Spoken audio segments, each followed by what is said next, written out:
Hi, this is Scott Garibay, and today we're going to talk about Dungeons and Dragons, and we're going to talk about Lord of the Rings, the Magic the Gathering, Lord of the Rings, Tales of Middle Earth set, and how massively important it is for Dungeons and Dragons. Specifically, we're going to talk about what this set was able to achieve in mixing rules and narrative, and how it is setting a pace that needs to be matched by Dungeons and Dragons now that the design of Magic the Gathering and Dungeons and Dragons is combined forever, right?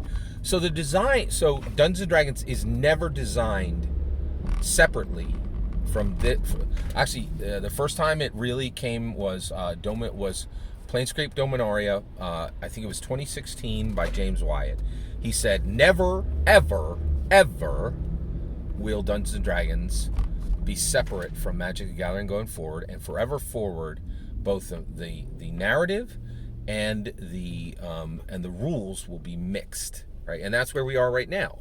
In my humble opinion, that's what James Wyatt accomplished with Planescape Dominaria, right? Huge change. Made Dominaria canon to Dungeons and Dragons, and Dominaria is the core realm of Magic the Gathering, right? And since then, like 10 different settings have been brought directly into the canon of Dungeons and Dragons.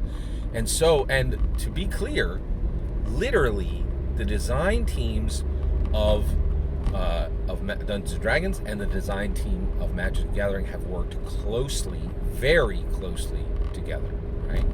And so there's a mixture, right?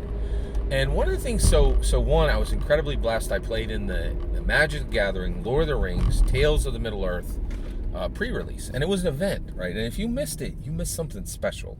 I really think that Magic the Gathering, Lord of the Rings, Tales of Middle Earth is the road that will pave it is the paving of the road to make Loader canon to D&D. I think that's where all of this is heading, and the reason why is I think before this quarter is out, Hasbro will write a $50 to $250 million check to the Tolkien estate for all the cards that are sold. And in addition to that, it will be a promise of we can do a lot more. This is just the start, right?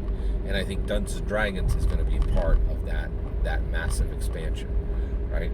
But the Magic the Gathering, Lord of the Rings, Tales of Middle Earth set did a phenomenal job on every card of taking Tolkien's beautiful narrative word and really showing how rules can depict story, right?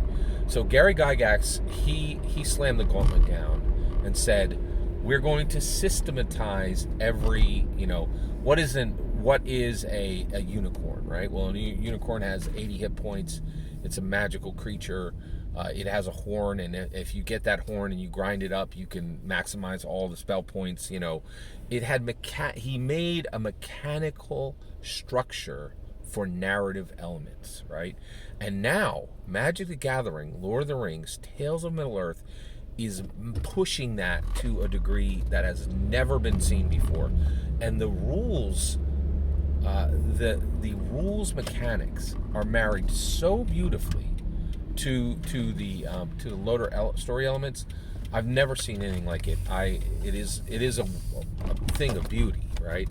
And those people sit in the same building, right? And I will say this: the work that was done on Magic the Gathering, Lord of the Rings, Tales of Middle Earth is better than is absolutely better than the rules than what has happened for. It's absolutely much better than what has been done in multiple D&D canons within the last year. And so I do think the D&D design team should just go over and say, hey, we need some advice on how to get this done the same way you guys did. And we know that's going to happen because Magic Gathering and Magic the Gathering is canon to Dungeons and Dragons and always will be, which is really, really wonderful. Every single word of that is my humble opinion. What's important is when I get to hear your humble opinion when you get in the comments and send your traffic. Please consider liking and subscribing, and have a wonderful millennium.